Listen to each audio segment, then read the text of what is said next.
All right, if you're anything like me, you hate running out of food on a trip. It's like a big fear, and so I'm a big fan of snacks during an adventure, and one of my absolute favorite go-to snacks are wonderful pistachios. You may be familiar with pistachios and the brand Wonderful Pistachios, but if you're not, they are one of the highest protein nuts out there. 1 ounce serving of Wonderful Pistachios is 6 grams of protein. That's 10% of your daily value. It also includes 9 essential amino acids, and they come with a ton of different flavors, varieties. There's a spicy version, there's lightly salted, there's no salted, there's so many, and every time I go on an adventure, I'm not even lying, I take an entire bag with me. And what's cool too, I love having the Wonderful Pistachio in shell, because then that almost gives me something to do and focus on as I'm paddling or biking through the really monotonous parts of the adventure. Every great adventure is going to have plenty of boring moments, and it's nice to have something to do and also something that is giving you some fuel, like Wonderful Pistachios. So they're one of my favorite adventure snacks, favorite road trip snacks, and definitely leave me feeling better than a lot of other snacks you can turn to. So if you want to learn more about how to fuel your next adventure with Wonderful Pistachios, go to wonderfulpistachios.com to learn more. Today's Adventure Sports podcast is sponsored by Badlands Ranch Superfood Complete.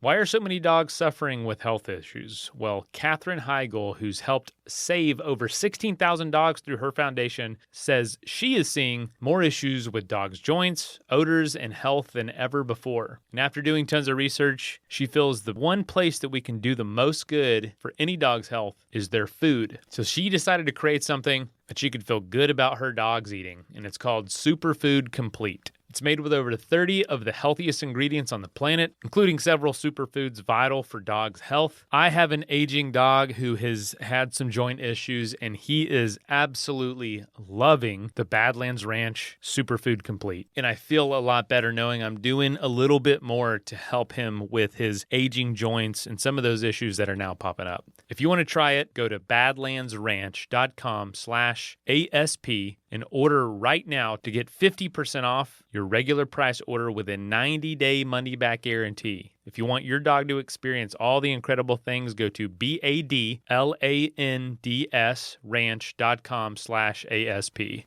Again, badlandsranch.com/ASP. Hey folks, I know with any adventure, hydration is incredibly important, and it can be a big issue, like an issue between being able to complete an adventure, staying safe, or not, especially in those climates where you can get dehydrated really quickly. And so I know for me, I'm always carrying something to hydrate me more than water, and Liquid IV is a great option for that. Sometimes water just isn't enough, but you don't want to bring sports drinks that are full of sugar and tons of crap. And that's why I'm a big fan of the #1 powdered hydration option in America, because you can save weight, you can add it to the water that you purify and filter on your own. It's 3 times the electrolytes as leading sports drinks. All you got to do is tear it open, pour it in, shake it up if you want to, and then you're ready to go. And they got tons of really interesting flavors like cotton candy, white peach, green grape, raspberry melon, and lemon lime. And I love traveling with them because, again, you don't have to carry all the liquid, just the powder, and then mix it in. So turn your ordinary water into extraordinary hydration with Liquid IV. Get 20% off your first order of Liquid IV when you go to liquidiv.com and use the code ASP at checkout. That's 20% off your first order when you shop Better Hydration today using promo code ASP for Adventure Sports Podcast at liquidiv.com.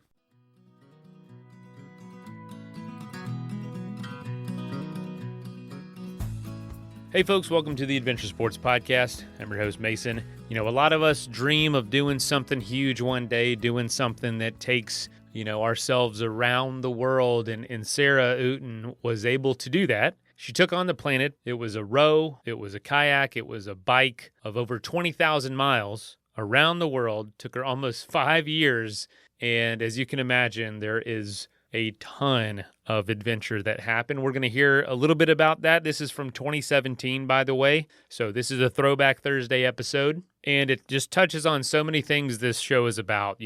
Grand adventures, doing something you don't think is possible, fighting the odds, fighting the elements, being out there for a really long time. I doubt that many of us will have a chance to do something this big and grand. However, we can get a lot of inspiration from these big adventures. So no matter what your adventure appetite is, whether it is taking on the world or taking on your town or taking on a 5K, as Sarah says in her book, dare to do. And speaking of book, we have a winner from last week's book giveaway of Christine Reed, our guest from last Monday's episode. Blood, Sweat, Tears is her new book that we talked about. And that winner is, drumroll please, Emily Joyce. Emily, congratulations on winning a copy of the book. Anytime we do have a new guest, a new episode with a book, we're going to do a giveaway. And there's a lot of them coming, just warning you. Authors are great storytellers, so they make great podcast guests, and it's a great way to learn more about the stories and dive in and do something else besides listen. You can read and follow along that way and really get into a subject and get into somebody's story, more so than we can do in an hour. And with this new book by Christine Reed, Blood, Sweat, Tears, you get into 26 different stories from 26 authors. So Emily, go ahead and reach out to me, follow up with your address, and I'll get you a copy of the book right away. Thank you so much, and be listening in on the next episode that we have an author as the guest. All right, let's go ahead and dive in.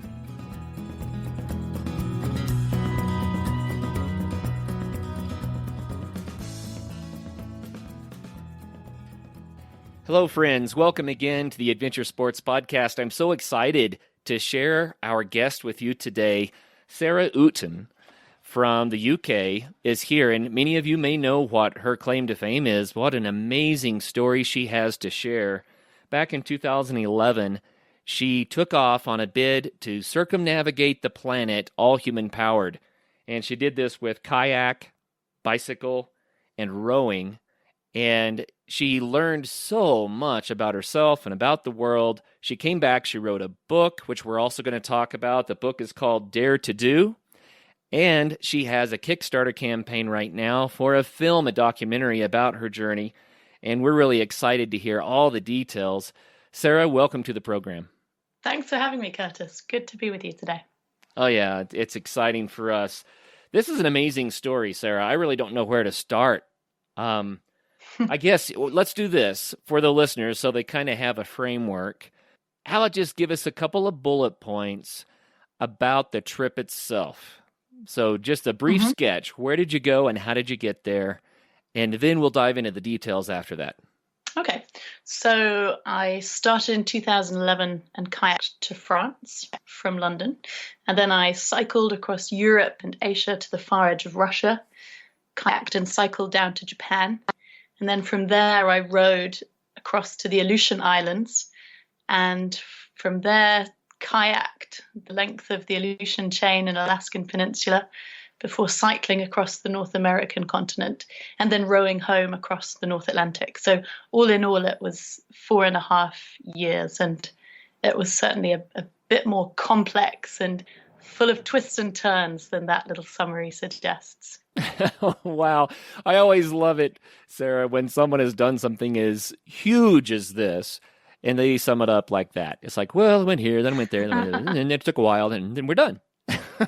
Yes. It's definitely easier to say than to do. Oh, yeah, almost 5 years of your life. My goodness. What an amazing, amazing venture. This just is mind-blowing to me. So let's rewind just a little bit and find out who Sarah is. So where did you grow up, and how did you get started in adventure? I mean, something had to make you really want to do this for you to venture out and try it.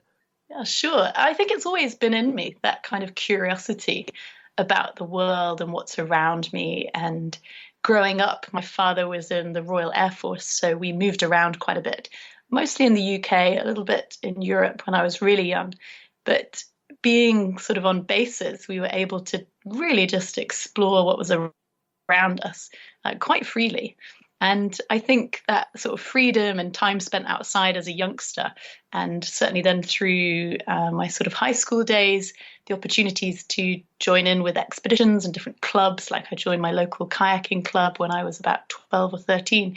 I think that all led to a really solid foundation, a sort of an appreciation of what it was to be outside and spend time journeying and sort of and a real thirst for it too, a real interest in the biology and the geography of it, which, over time I think that builds, and the more opportunities you have to pursue it, that can lead to some really cool stuff. What stage of life were you in when you decided to try this, and where did the idea come from? Hmm. Well, after high school, I went off to university to study biology. And at that stage, when I first went off, I had an army scholarship. So the deal was that I would get my degree and go back and join the army.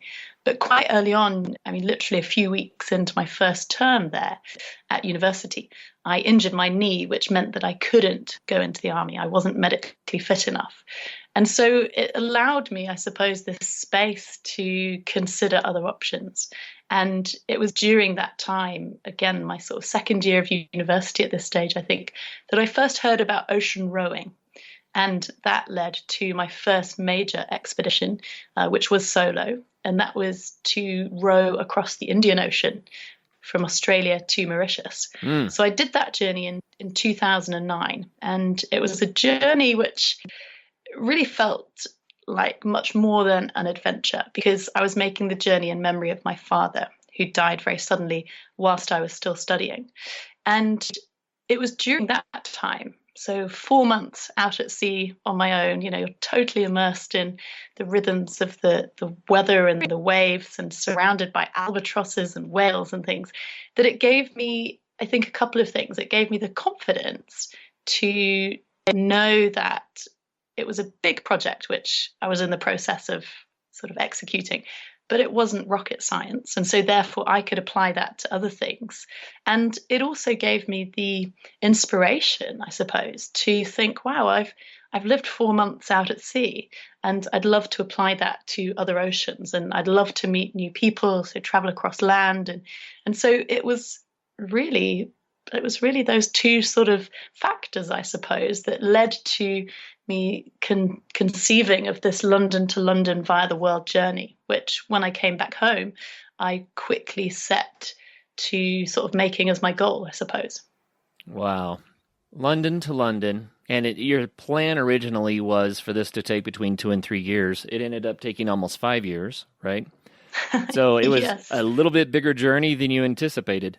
Well, I think with all the naivety of being 24, 25 years old in my planning sort of stages, I was, drawing lines across the map and so on. And I mean, I still think had certain things gone to plan, it could have fallen within that realm. But equally, I look at that and I just think, wow, it was exhausting for it over a 4.5 year period. And I just think to have, if it had worked out, it would have been similarly so. So the reasons why it took much longer came mostly due to the Pacific Ocean. So obviously quite a mighty beast. You look at it on any map of the world, and it's a lot of sea area. And so the first year of the journey took me out to Japan. I cycled and I kayaked 11,000 miles or so, and I spent the winter sort of resting and recovering and then preparing for what would come in the spring and summer, which was to row across the North Pacific from Japan to Canada. And I packed up my boat, which is a 7-meter long craft designed to allow me to be totally self-sufficient for my time at sea. So I pack everything on board that I might need. And in terms of listeners sort of visualizing it, it looks a little bit like one of those lifeboats that you see on the side of a cruise ship. So quite sort of capsule-like. And anyway, I set out to sea and all went very well for the first 3 weeks. And day 28, I was being rescued after a tropical storm had rolled through. And the boat was so badly damaged that I wouldn't be able to carry on safely. So it was about 36 hours before that when I put in process a rescue. Basically, I requested a rescue, a pickup, and the Japan Coast Guard arrived a day and a half later and brought me back home. Wow. So, yeah, that was three of the most terrifying days of my life. No question about that. But even in that period of waiting for rescue, I knew that I wanted to go back to the ocean one day. The problem came in that I had to leave my boat out at sea, and the lovely Coast Guard removed the tracking beacon from my boat, thinking that I might like to keep it. So, I mean, to this day, I've had one sort of notice of a sighting for Gulliver, and he was somewhere off Hawaii about this time last year. So, returning home, I knew I had this need to go back to the ocean, that what had happened was just bad luck. It wasn't necessarily going to happen again. And I knew that if I could carry on, then the journey still had so many more stories and so much more kind of capacity to connect with people and inspire people. And for me, it would bring healing. I had that really strong sense. So coming home, it was really difficult because I thought, well, how does that happen if I don't have a boat?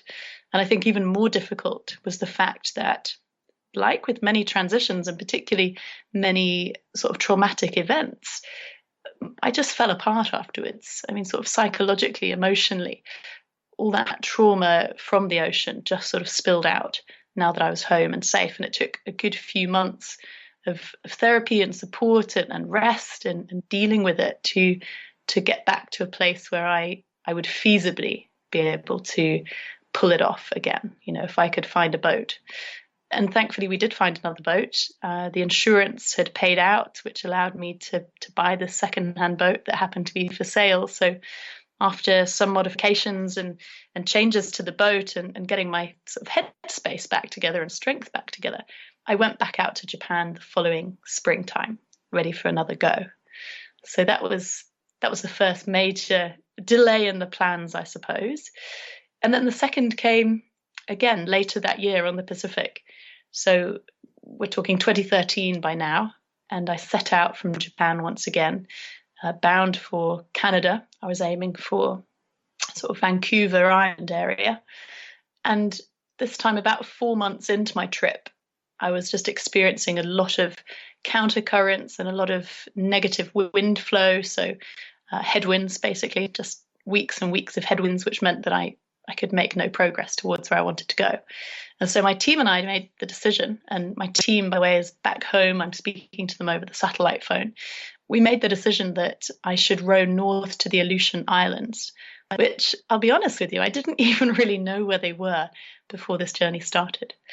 And so I landed safely in Adak, one of the Aleutian Islands, after 5 months at sea. Wow. And once again, I flew home and recovered over the winter, and then flew back in the springtime with my kayaking buddy, Justine Kagenvin. And we kayaked the 1,500 miles of the Aleutian Chain and Alaskan Peninsula, which would allow me to reconnect with my bike route. So they're two quite major sort of hiccups in the plan, I suppose, but I look at them now. And certainly with the Alaska one, I looked at it at the time with the same sort of attitude. And that was one of embracing it and being really grateful for the forced changes, because the sort of the insight and the stories and the other sort of things that I gained from it just add so much richness to my life that I think it's reflective of one of the lessons of the whole journey, which is that idea of changes being a really positive thing. And even when they might feel difficult at the time, retrospectively, you can just see what you've gained and the fact you've maybe been taken to new places, new insights, and so on. Sarah, we've interviewed a few people who do ocean rowing, and it seems like the most popular route, if you want to cross an ocean, is to go across the kind of the equatorial Atlantic, to cross from Europe to the Americas. And that one, I mean, no ocean crossing is easy, but that one is fairly popular, and there have been several people who have done it. Then there's a lesser route, which is from the northern part of North America across the North Atlantic to Europe. Now you have much worse weather and much colder water, and that there have been a few people that have done it, but boy, that's a tough one. I think that you're the first person I've talked to who's managed to make it even most of the way across the Pacific. Yeah, there's certainly not many of us on that route, especially. there's been literally three boats, I think, three rowing boats have made it from Japan to the North American mainland. And I think I'm the fourth one to have made it to sort of any part of North America, because I was obviously out in the Aleutian Islands. But yeah, like you say, it's a longer route for one. It is colder waters, more tempestuous sort of seas and weather, and there's not the prevailing winds like you get around the equators. You don't have your trade winds, so it is a more challenging route, and ditto the North Atlantic, like you mentioned, for the same reasons. But I mean, there's such richness in that too, isn't there? There's such richness in all the wildlife that you meet up that way, and so on. So I'm glad to have done it. Yeah, I mean, I think you get full credit. I mean, I don't mean to discount it at all because you literally crossed the Pacific, and in a way, someone might say, "Well, you went the long way because you went all the way north and had to come back down again." So, I think that's right. amazing, really, really amazing, and I think it's fun too that you got to tour the Aleutians. How cool is that? Oh, definitely. The Aleutians and the Alaskan Peninsula were one of my favorite legs of the whole trip. I think the history of that region is really interesting, the geology, the wildlife, the communities that we met along the way. I mean, it's all just full of stories, and it was a real privilege to travel through that part of the world. I'd definitely love to return there one day. Hmm. Well, for our listeners who are not familiar with the sport of ocean rowing, let's spend just a couple of minutes kind of putting some parameters around this. You already described the boat, that it looks a lot like a lifeboat that you might see on a cruise ship. Mhm. Your boat, I see a picture of it flashing up here on my screen while we're talking, and you had solar power, photovoltaics set up. Did you have a desalinization unit on there that made fresh water for you?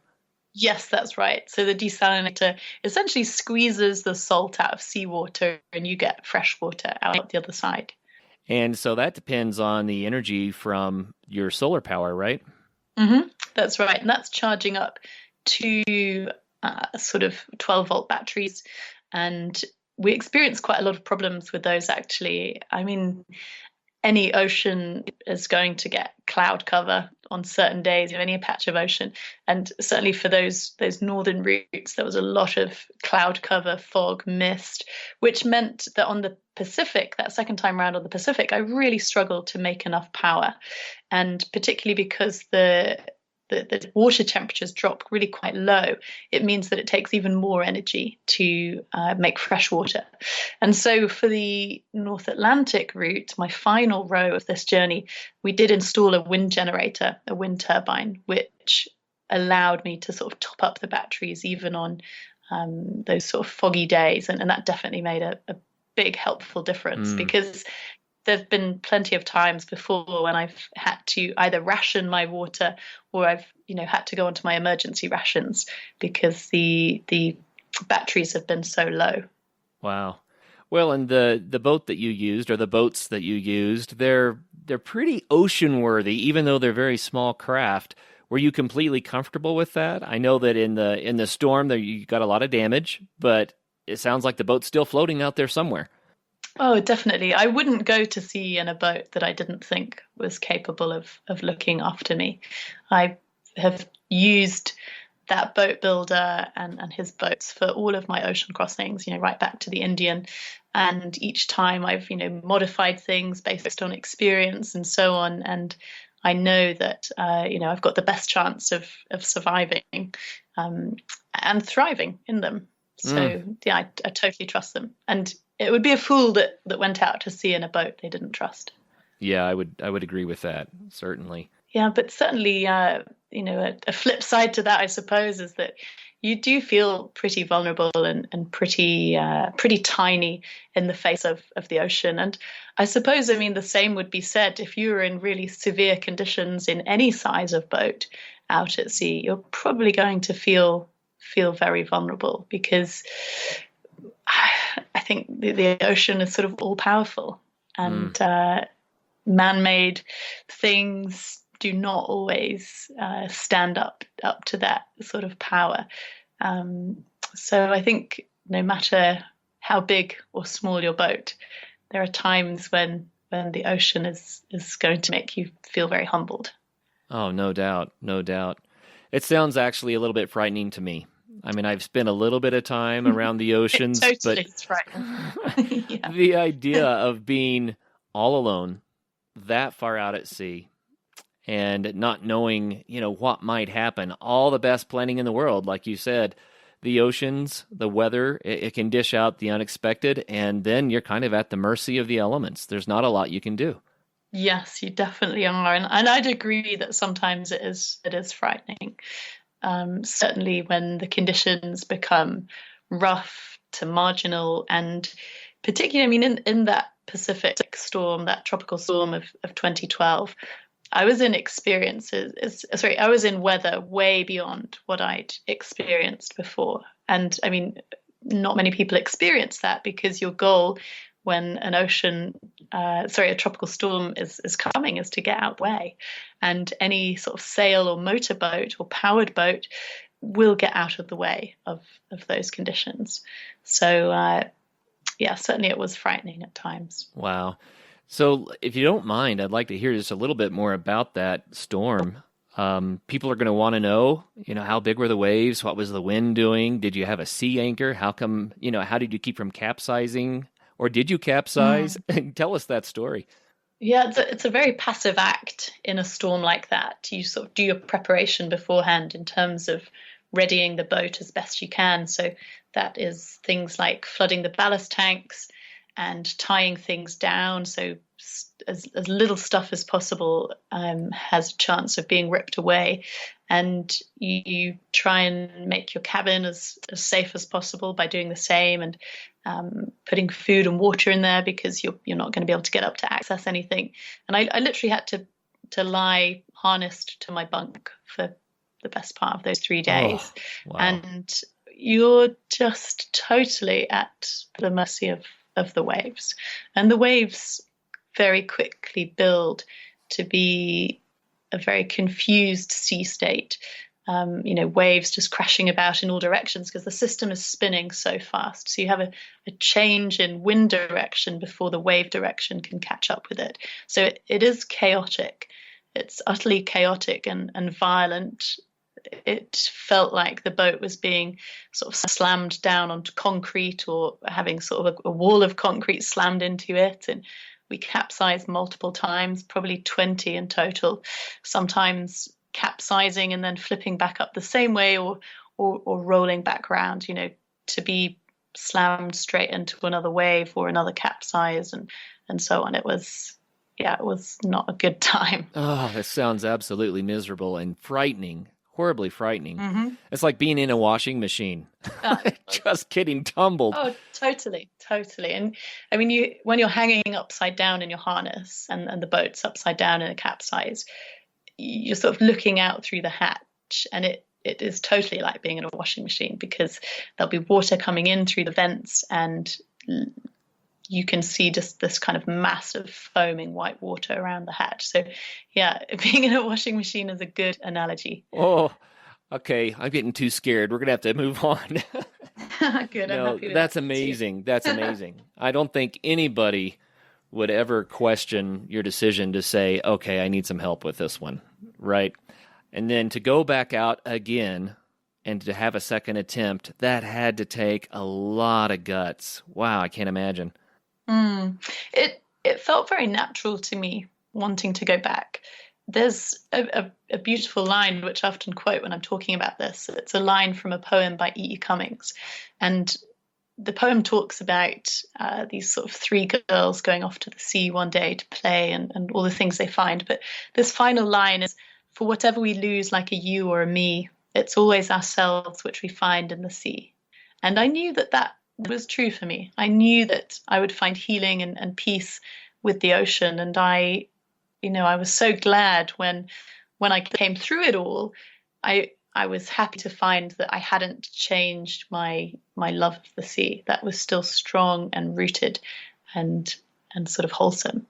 So it took a lot of mental strength and capacity, I suppose, in terms of getting the project back on track. So, I knew that I wanted to go back, and my heart was definitely in that. But some of the team had sort of fallen away after that. It had been quite traumatic for all of us, and stressful. So I had to sort of rebuild the team. I had to rebuild the finances. I had to get the new boat and get that back up to pace and deal with my mental health crises. So getting all of that back in shape and ready to go again, that was a huge effort. And definitely, in the same way that the rest of the journey happened, it happened by lots of people coming together to support that. It definitely wasn't something that I did just by myself. Let's take a quick message break and hear from the folks that help make this show possible.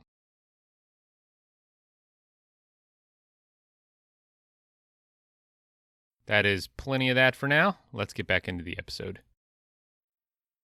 I know that some of our listeners are right now just asking why. Why put yourself out that much? Why go that big? Do you know the answer to that question? The root of it is really simple, and that's because I love it. And that love is driven by a love of wild places, a love of meeting people, a love of traveling across a landscape or a seascape, and sort of the immersion that you get from that. And I think that immersion leads you to interesting new perspectives, and it's really beautiful. So that's why.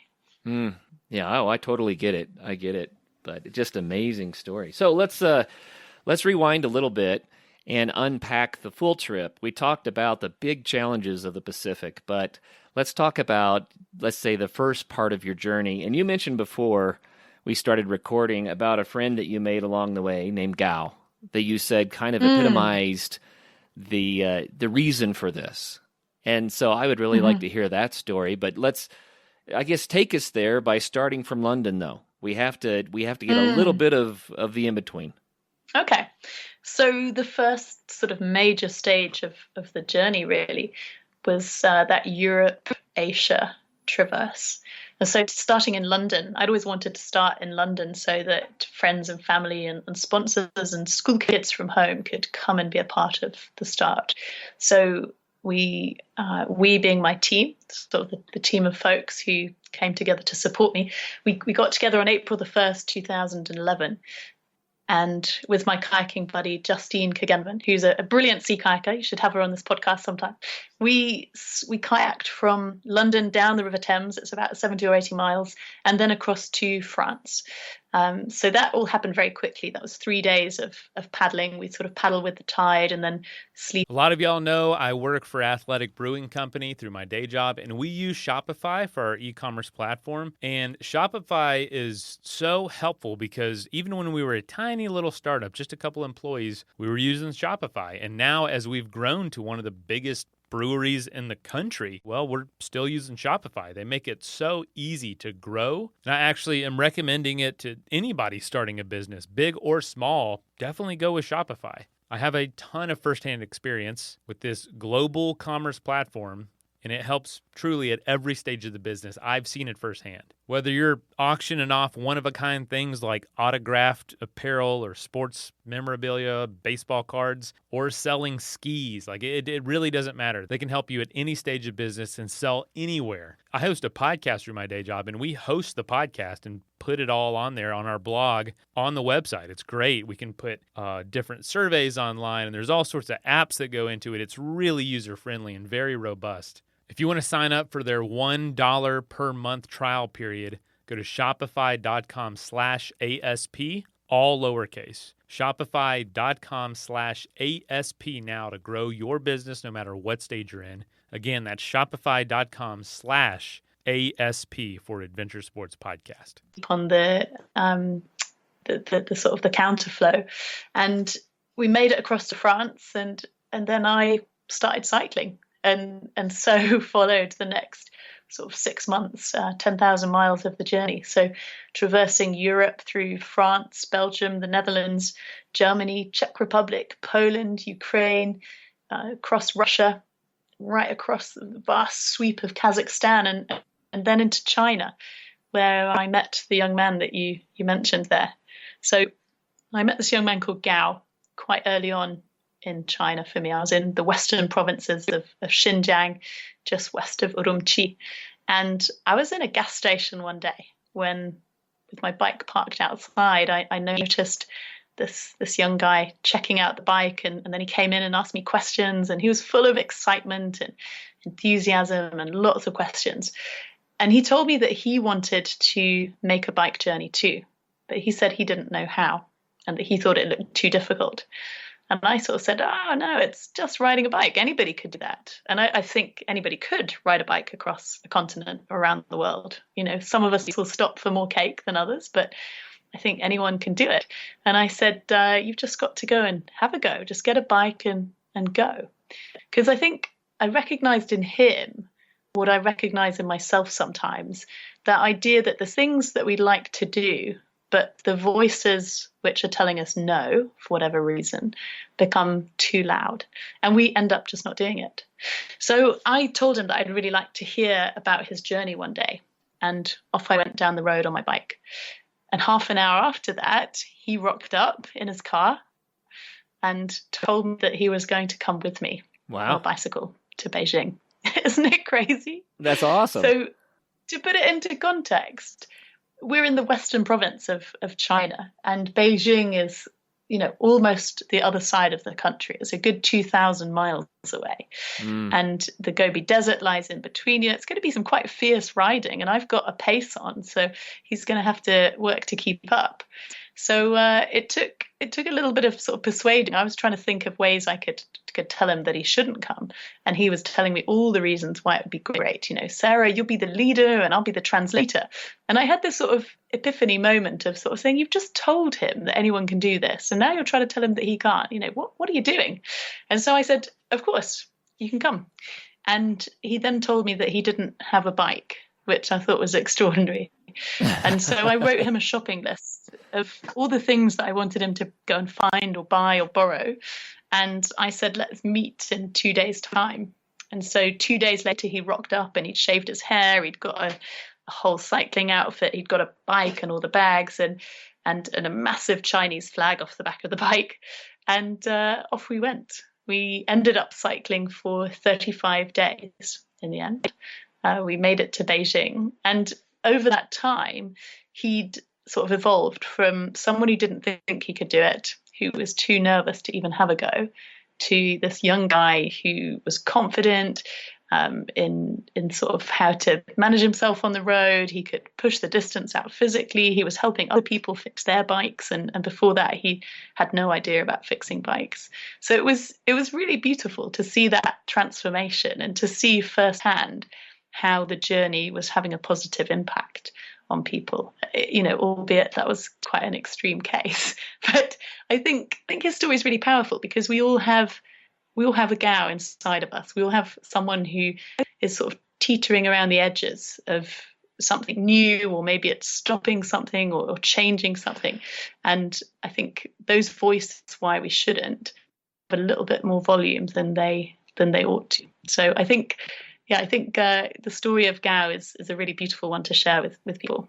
Oh, yeah. And you know what I love about that account? It's not just that he said, okay, I'm going to do this. You know, somehow his own internal strength and your encouragement got him to the point where he said, I'm doing. But what's so fascinating about that is that in the end, after he had done the distance, for him to look back and to be empowered now, to be, I can do this, I have done this, I can help other people do this. It's almost like he found a whole new person on the inside. Definitely. I mean, I asked him at the end of that, I sort of was filming him and asking some questions. And one of them, which I asked him, was, can you describe how you feel in 3 words? And he said, I am happiness. And I think that's so wonderful. I mean, something so sort of pure and simple, but massive as well. You know, we're all striving for happiness, or we often are. And I think that idea of what the journey gave him, and certainly after we traveled together, he wrote on my blog, I look to the future and I'm not scared anymore. I think that really summed it up for me, that sense of confidence, I suppose, a sense of himself. and of Wow. his potential. That was really Yeah. cool. And it was, yeah, beautiful to bear witness to that. Well, I have to ask you a similar question as to what you asked him. How did this journey of yours change you? Can you Hmm. encapsulate that in a few words? Well, if I did it in 3 words, like I made Gao do, I'd write humbled, content, and inspired. And if I sort of expand a little bit, I suppose, I think it calmed me down in some ways, whether that's just the fact I'm a few years older or the essence of the journey, I don't know, but definitely humbling. I was humbled by nature.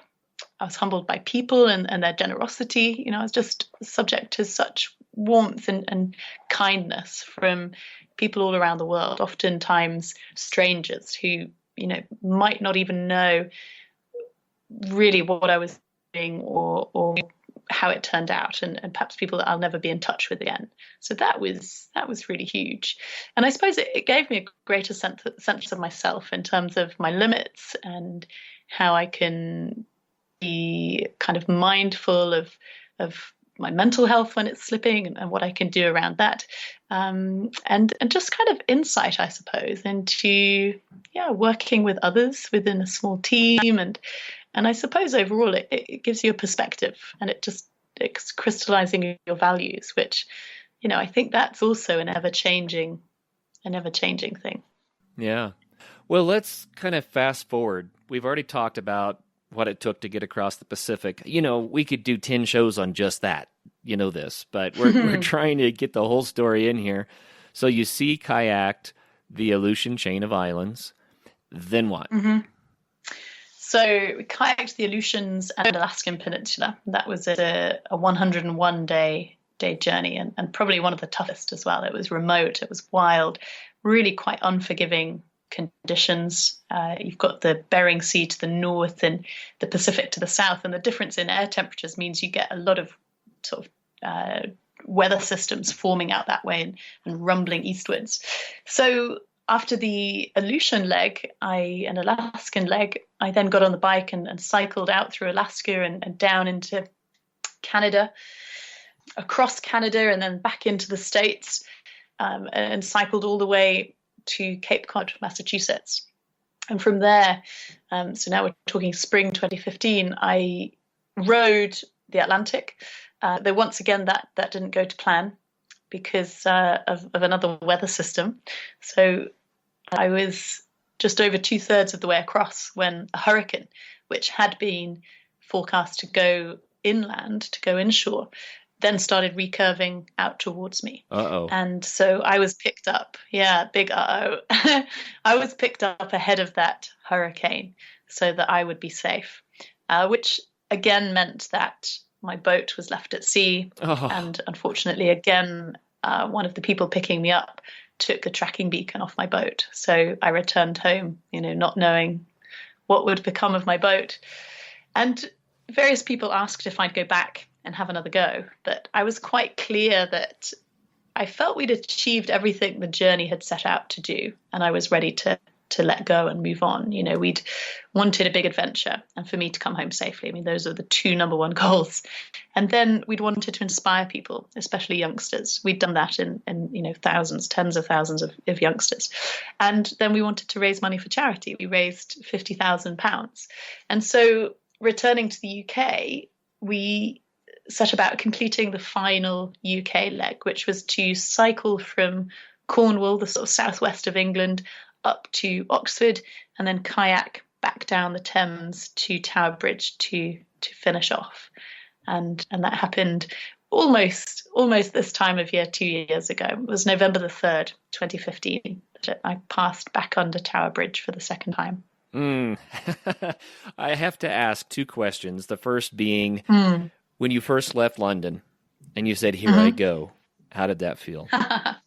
Whoa, it felt all sorts of different things, really. There was pride and satisfaction and gratitude for the fact we'd even made it to the start. It had been, that was the culmination of 18 months of planning and graft and belief and support from lots of people. So to be there felt like a triumph. But equally, I felt pretty nervous about what lay ahead. But happily, there's always that sense that you can have nerves at the start, and that's to be expected and it's normal. But once you get going, they're probably going to just settle into something more manageable, and that's what happened. But I definitely couldn't have foretold what would happen on the journey. I think that's the essence of adventure, and probably you can say that about life as well, can't you? You don't know what's going to happen. Now I have to ask the sister question, which is, you just finished coming down the Thames and you're back in London again 4.5 years later. Now, how do you feel? Well, probably some quite similar feelings, at least in terms of gratitude and satisfaction and sort of humility for the fact we made it. And for the fact that didn't just happen on my own. So many people were a part of that.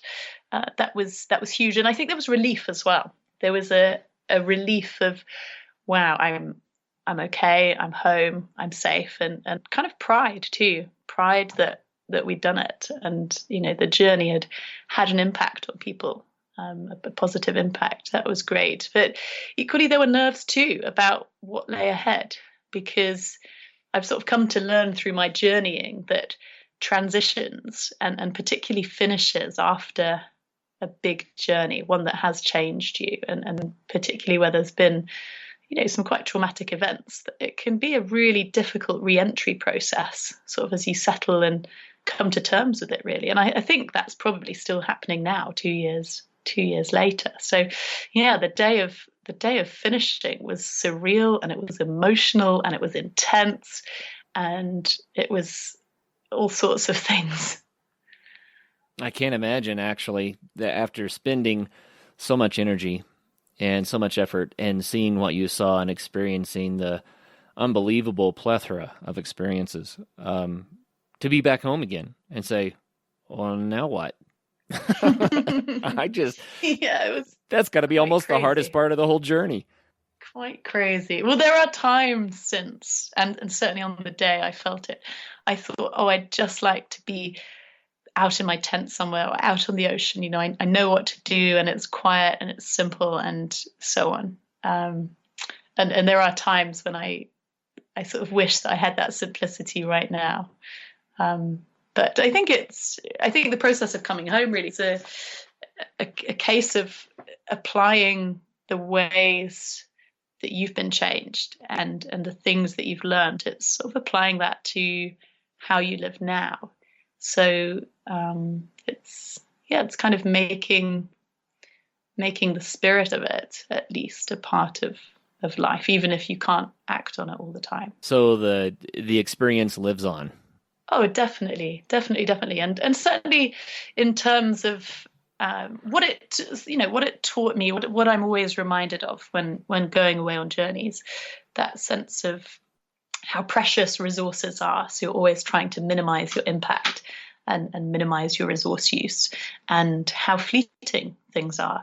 So trying to be present in what's going on around you, and in being generous to people. After such generosity from the world on my journey, it's made me kind of almost like a kindness evangelist. I want to do good for people, and finding more balance in my life. It's kind of crystallized for me that I worked full pelt on that journey before, and afterwards it's been pretty full on with it as well. And certainly during the journey, it took everything out of me, and I sort of just look at wanting to seek more balance in my life now. So a mix of my projects and time with family and friends in a way that I don't think I had quite right before.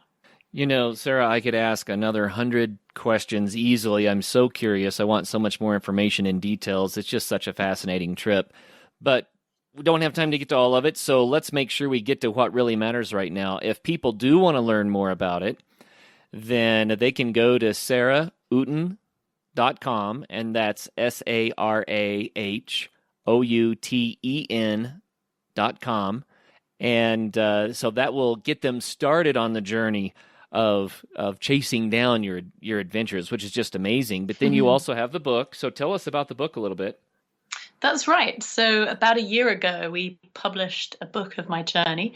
It's called Dare to Do, and it sort of tells the tale of what happened, how it happened, why it happened, what that did to me. So it's sort of unashamedly honest in the highs and the lows of it all. So yeah, the book is Dare to Do, and we're currently running a crowdfund campaign, a Kickstarter campaign to make the film of the journey. So I filmed throughout my expedition, and we're ready to tell that story now in film.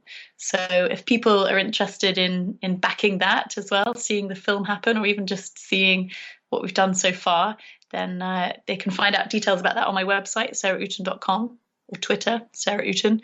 Or if you just plug into Kickstarter, London to London via the world, you'll also come up with that too. And we'd be really grateful for anyone's help if they're interested in supporting.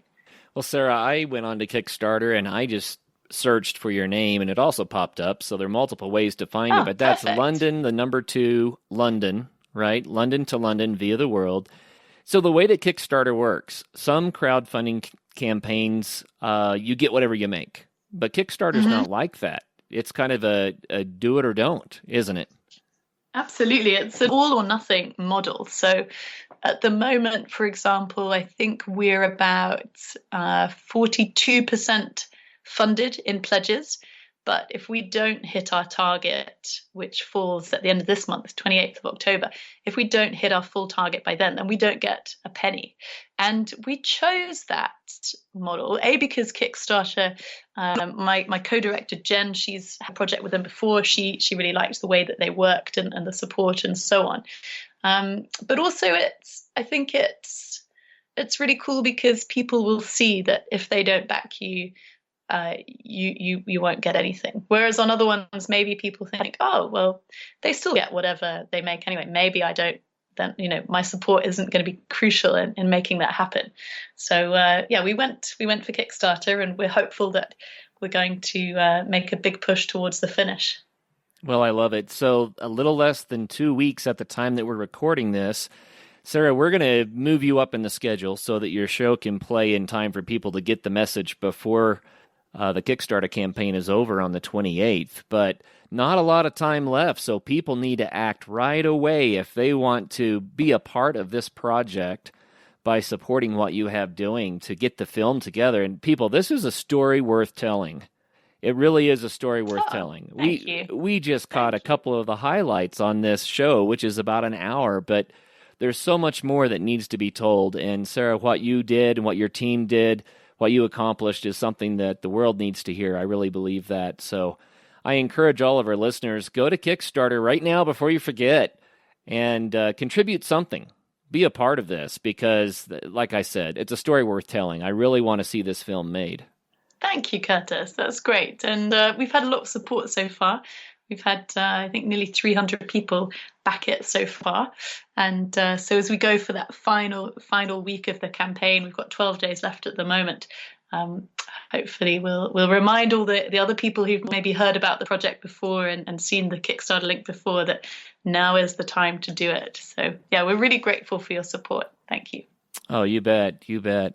And of course, when you do Kickstarter, you get little thank you gifts. So I see there's some mugs, there's some talk about the book, there's some talk about access to the film and other things that people can get as they contribute. So anyway, we thank you for putting that out there. I think it's going to be an amazing film, and I'm just going to state positively right now, you guys are going to make it.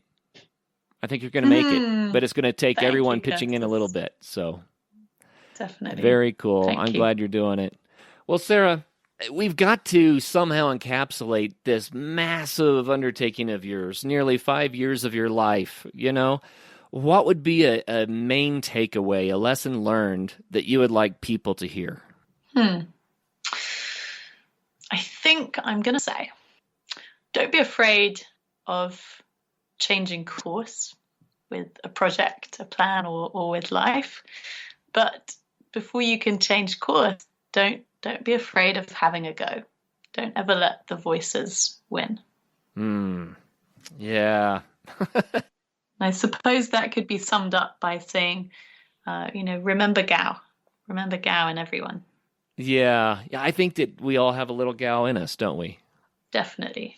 Definitely. And that means if we've got the Gao in us that's, where the voices are telling us not to do something, that means we definitely all have the capacity to step out and have a go or make that change, whatever that is, just like Gao did.